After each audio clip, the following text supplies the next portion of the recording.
Good morning વિદ્યાર્થી મિત્રો, તમારું હાર્દિક સ્વાગત છે આજના કરંટ અફેરમાં। તો મિત્રો, રવિવારે રેવન્યુ તલાટીની એક્ઝામ હતી।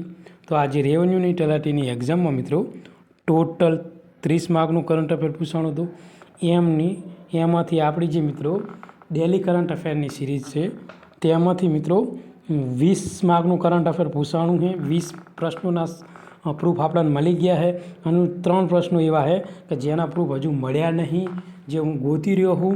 તો મિત્રો, જે જાન્યુઆરીથી લઈને જે ઓગસ્ટ મહિનાની PDF છે આપણી બધી, એમાંથી મિત્રો કહેવાય ને કે 20થી લઈને 23 પ્રશ્નો પૂછાણા છે। અને આપણા કરંટ અફેરને મિત્રો 1 વર્ષ પૂર્ણ થયું છે। સતત 1 વર્ષથી આપણે આ કરંટ અફેર સિરીઝ ચલાવીએ છીએ અને એક પણ એવી એક્ઝામ નહીં ગઈ મિત્રો કે 60થી 70% આપણું કરંટ અફેર પૂછાયું ના હોય। એટલે આપણો કરંટ અફેરનો રેશિયો પૂછાવાનો 60થી 70% છે। તો ખૂબ સરસ, જેટલા પણ વિદ્યાર્થી મિત્રો આપણું કરંટ અફેર ફોલો કરતા હશે એને સારા એવા સ્કોર થયા હશે માર્ક કરંટ અફેરમાં। તો શરૂઆત કરીશું આજનો લેક્ચર વધુ સમય ન બગાડતા। અને જે વિદ્યાર્થી મિત્રોને પ્રૂફ જોઈતા હોય તો આપણે આપણી ટેલિગ્રામ ચેનલમાં મૂકી દઈશું અને એ પણ ફાઇલ પિન કરીને રાખશું, એટલે કોઈ બી વિદ્યાર્થી મિત્રને પ્રૂફ ગોતવાની જરૂર ના પડે। તો હાલમાં ભારત 2027માં ખાલી જગ્યાની જે કોસ્ટ ગાર્ડ સમિટનું આયોજન કરશે, તો 5મી કોસ્ટ ગાર્ડ સમિટનું આયોજન કરશે। ઓકે, તો મિત્રો ભારત 2027માં ચેન્નાઈમાં કઈ જગ્યાએ, 2027માં તો ખરું પણ કઈ જગ્યાએ, ચેન્નાઈમાં 5મી કોસ્ટ ગાર્ડ ગ્લોબલ સમિટનું આયોજન કરશે, જે ભારતીય કોસ્ટ ગાર્ડની સુવર્ણ જયંતિ પ્રસંગે થશે।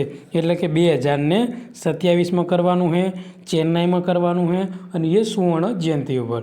તો રોમમાં આ ચોથા જે કોસ્ટ ગાર્ડ જે ગ્લોબલ સમિટમાં આ મહત્ત્વપૂર્ણ નિર્ણય આંતરરાષ્ટ્રીય દરિયાઈ સહયોગમાં ભારતના નેતૃત્વને પ્રતિબિંબિત કરે છે। આ સમિટ ફ્લીટ રિવ્યૂ અને વર્લ્ડ કોસ્ટ ગાર્ડ સેમિનાર યોજશે, જેમાં વૈશ્વિક દરિયાઈ પડકારો પર ધ્યાન કેન્દ્રિત કરે છે। અને ડિરેક્ટર જનરલ પરમેશ જે શિવમણીએ રાષ્ટ્રો વચ્ચે આંતરકાર્યક્ષમતા અને વિશ્વાસની જરૂરિયાત છે એને પ્રકાશ પાડે છે। મિત્રો, આગળ વધીશું તો ભારતે પ્રથમ મહિલા ત્રિસેવા સૈનિક યાત્રાને લીલી ઝંડી કઈ જગ્યાથી આપી છે, તો લીલી ઝંડી મુંબઈથી આપેલી છે। મિત્રો,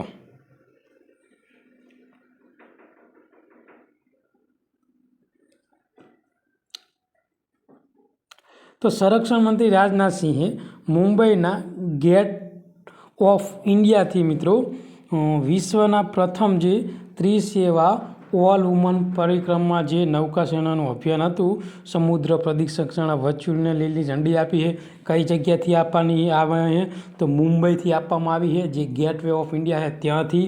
અને કોણે આપી છે, તો રાજનાથસિંહે મિત્રો લીલી ઝંડી આપી છે અને વિશ્વની પ્રથમ જે ત્રિસેવા ઓલ વુમન પરિક્રમા એને આ જે વૈશ્વિક અને ઐતિહાસિક મિત્રો 9 મહિનાની યાત્રામાં સ્વદેશી રીતે મિત્રો ત્રિવેણી પર સેના, નૌકા, વાયુસેના એમાં 10 મહિલા અધિકારીઓ સફર કરશે અને લગભગ 26,000 જે નોટિકલ માઇલનું અંતર કાપશે અને વિષુવવૃત્તને 2 વાર પાર કરશે। 3 મહાન કેપ્સ જે લિયુવિન અને હોર્ન અને જે ગુડ હોપ છે તેની પરિક્રમા કરશે, જે મહિલા શક્તિ અને જે સંયુક્ત સશસ્ત્ર દળોનું જે સિનિયર અને આત્મનિર્ભરનું પ્રતીક છે। અને 2026માં આ જે પરિક્રમા છે એ મુંબઈમાં સમાપ્ત થવાની છે। તો શરૂઆત મુંબઈથી થઈ છે અને સમાપ્ત પણ મુંબઈમાં થવાની છે। મિત્રો, તો મોસ્ટ ઇમ્પોર્ટન્ટ ક્વેશ્ચન છે। આગળનો ક્વેશ્ચન છે કે ભારત 2025માં કેટલામી જે IEC જર્નલ મિટિંગનું આયોજન કરશે, તો 89મી મિટિંગનું આયોજન કરશે। તો ભારત છે મિત્રો 15 સપ્ટેમ્બરથી લઈને 19 સપ્ટેમ્બર 2025 દરમિયાન મિત્રો નવી દિલ્હીનું જે ભારત મંડપ ખાતે આંતરરાષ્ટ્રીય ઇલેક્ટ્રોનિકલ જે કમિશન છે એનું 89મી સામાન્ય સભા છે। મિત્રો, કેટલામી?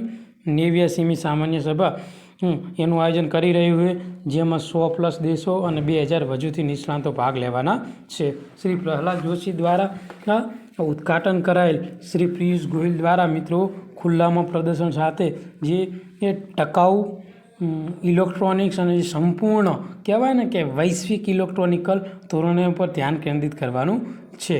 ભારતમાં લો વોલ્ટેજ ડાયરેક્ટ કરંટ જે માનકીકરણ માટે વૈશ્વિક સચિવાલય તરીકે પણ સેવા આપે છે, જે સ્વસ્થ ઉર્જા નવીનતાને ટેકો આપે છે. આગળનો ક્વેશ્ચન છે કે કોણે તિરુપતિમાં મહિલા જે સશસ્ત્રીકરણ મેળાનું ઉદ્ઘાટન કર્યું છે? તો આપણા લોકસભાના જે અધ્યક્ષ છે ઓમ બિરલા દ્વારા તિરુપતિમાં મહિલા સશક્તિકરણ મેળાનું ઉદ્ઘાટન કરવામાં આવેલું છે. આ ક્વેશ્ચન આવનારી એક્ઝામ માટે મોસ્ટ ઇમ્પોર્ટન્ટ છે. તો લોકસભાના અધ્યક્ષ ઓમ બિરલાએ તિરુપતિમાં જે મહિલા સશક્તિકરણના 2 દિવસીય રાષ્ટ્રીય પરિષદનું ઉદ્ઘાટન કર્યું છે, જેમાં ભાર મૂક્યો છે કે દેશની પ્રગતિ મહિલાના સન્માનમાં ભાગીદારી પર આધારિત છે અને તેમણે મહિલાઓના વિકાસ માટે હાલની જે તકો ઉપર પ્રકાશ પાડ્યો હોય અને વિધાનસભામાં મહિલાની જે 33% અનામતને સુનિશ્ચિત કરતો કાયદો પર નોંધ લીધી હતી. મિત્રો આગળનો ક્વેશ્ચન છે મિત્રો ગુજરાતનો, એટલે ગુજરાતની એક્ઝામ માટે મોસ્ટ ઇમ્પોર્ટન્ટ છે. અમિત શાહે કયા શહેરમાં 5મું રાજભાષા સંમેલન શરૂ કર્યું છે? તો અમિત શાહ દ્વારા મિત્રો ગુજરાતના ગાંધીનગરથી 5મું આ રાજભાષા જે સંમેલન છે એનું ઉદ્ઘાટન કર્યું છે. અને આપણે મિત્રો આ ક્વેશ્ચન ડિટેલમાં અભ્યાસ કરીશું, કારણ કે આ ક્વેશ્ચન મોસ્ટ ઇમ્પોર્ટન્ટ છે. કેન્દ્રીય ગૃહમંત્રી છે જે આપણા અમિતભાઈ શાહ, તે ગાંધીનગરમાં 5મા અખિલ ભારતીય રાજભાષા સંમેલનનું ઉદ્ઘાટન કર્યું છે. નાગરિકોને હિન્દી ભાષાને સમર્થન આપવા, માતૃભાષાને ટેકો આદર આપવા ઉપર મિત્રો મહત્ત્વપૂર્ણ ભાર મૂક્યો છે. અને જે આ સારથી પ્લેટફોર્મ અને જે હિન્દી શબ્દ સિંધુકોશ જેવી પહેલો ઉપરાંત 2029માં વિશ્વનો સૌથી મોટો જ્ઞાનકોશ બનાવવાનો છે અને પ્રકાશિત કરવામાં આવશે મિત્રો. ક્યારે? 2029માં. આ પરિષદ હિન્દી અને પ્રાદેશિક ભાષાઓ વચ્ચે સુમેળને પ્રોત્સાહન આપતા 7,000થી વધુ કેન્દ્રો સરકારના અધિકારીઓને સામેલ કરશે મિત્રો. ઓકે, તો મોસ્ટ ઇમ્પોર્ટન્ટ છે, યાદ રાખજો. ઓકે, આગળનો ક્વેશ્ચન છે કે નવી દિલ્હીમાં કયો અભિયાન 2025 પરિષદ શરૂ થયો છે? તો મિત્રો નવી દિલ્હીમાં જે રવિ અભિયાન 2025 પરિષદ શરૂ થયો છે મિત્રો. તો જોઈશું ડિટેલ શું કહેવા માગે છે રવિ અભિયાન મિત્રો. તો કેન્દ્રીય કૃષિ મંત્રી શિવરાજસિંહ ચૌહાણની અધ્યક્ષતામાં, કોના? શિવરાજસિંહ ચૌહાણની અધ્યક્ષતામાં સોમવારથી નવી દિલ્હીમાં 2 દિવસીય આજે રાષ્ટ્રીય કૃષિ પરિષદ, જેને આપણે રવિ અભિયાન 2025 શરૂ થઈ રહ્યું છે મિત્રો. 2 દિવસનું હશે, નવી દિલ્હીમાં હશે. અને આપણા જે કેન્દ્રીય કૃષિ મંત્રી કોણ છે? શિવરાજસિંહ ચૌહાણ, એમના દ્વારા મિત્રો આની અધ્યક્ષતા કરવામાં આવશે. નિષ્ણાંતો, વૈજ્ઞાનિકો અને જે નીતિ નિર્માતો એકસાથે લાવી આ પરિષદનો ઉદ્દેશ રવિ પાક સંબંધિત પડકારોનો સામનો કરવા માટેનો છે. તો કે જે શિયાળુ પાક છે એમાં જે પડકારો આવે છે એનો સામનો કરવા માટે આ મિત્રો 2 દિવસીય જે પરિષદ છે એનું ઉદ્ઘાટન કરવામાં આવેલું છે. જૈસ્મીન લેમ્બોરિયાએ શેમાં 2025માં ગોલ્ડ મેડલ જીત્યો છે? તો વર્લ્ડ બોક્સિંગમાં મિત્રો આજે જૈસ્મીન લેમ્બોરિયા છે એને ગોલ્ડ મેડલ જીત્યો છે. આ ક્વેશ્ચન મિત્રો મોસ્ટ ઇમ્પોર્ટન્ટ છે. તો લિવિંગપુરમાં વર્લ્ડ જે બોક્સિંગ ચેમ્પિયનશિપ 2025માં મિત્રો 57 kgમાં, કેટલા kgમાં? 57 kgમાં ગોલ્ડ મેડલ જીત્યો છે. અને જૈસ્મીન લેમ્બોરિયાએ ઇતિહાસમાં જેમાં તેમણે પોલેન્ડમાં 4-1થી હરાવ્યું છે મિત્રો. તો મિત્રો જ્યાં પોલેન્ડનો જે જુલિયા સ્કેઝ્રેમેટાને મિત્રો 4-1થી મિત્રો જૈસ્મીન જે લેમ્બોરિયા છે એને હરાવ્યો છે મિત્રો. આ ક્વેશ્ચન મોસ્ટ ઇમ્પોર્ટન્ટ છે, આવનારી એક્ઝામમાં પૂછાઈ શકશે. ઓકે, તો ધીમી શરૂઆત પછી તેણીએ જોરદાર વાપસી કરી છે અને પેરિસ ઓલિમ્પિકમાં તેણે પહેલાં બહાર થયા પછી એક શક્તિશાળી વાપસી છે મિત્રો. તો ભારતની મહિલા બોક્સર 3 મેડલ મેળવ્યા છે, જેમાં નુપુર સિયોને 80 કેટેગરીમાં સિલ્વર અને પૂજા રાનીએ બ્રોન્ઝ મેડલ જીત્યો છે મિત્રો. તો યાદ રાખજો, મોસ્ટ ઇમ્પોર્ટન્ટ છે. ભારતે કોને હરાવીને 2026માં ડેવિસ કપ માટે ક્વોલિફાય થયું છે? તો ભારત મિત્રો સ્વિટ્ઝરલેન્ડને હરાવીને જે 2026નો જે ડેવિસ કપ છે એના માટે ક્વોલિફાય થયેલું છે. તો ભારતે સ્વિસ ટેનિસ એરિયા અને જે BL ખાતે મિત્રો ડેવિસ કપ 2025 ગ્રુપમાં જે ટાઈમર જે સ્વિટ્ઝરલેન્ડને 3-1ને હરાવીને 2026માં જે ડેવિસ કપ માટે ક્વોલિફાય થયું છે. અને જે સુમિત નાગલે જે રિવર્સ સિંગલમાં હેનરી બાલ્ટેને 6-1, 6-3થી હરાવીને આ એક ઐતિહાસિક જીત મેળવી છે. અને 1993 પછી યુરોપિયન રાષ્ટ્રમાં ભારતનો પહેલો વિજય છે. અને 2019માં ફોર્મેટમાં સુધારા પછી પ્રથમ વર્લ્ડ ગ્રુપ 1 જીત સમાન છે મિત્રો.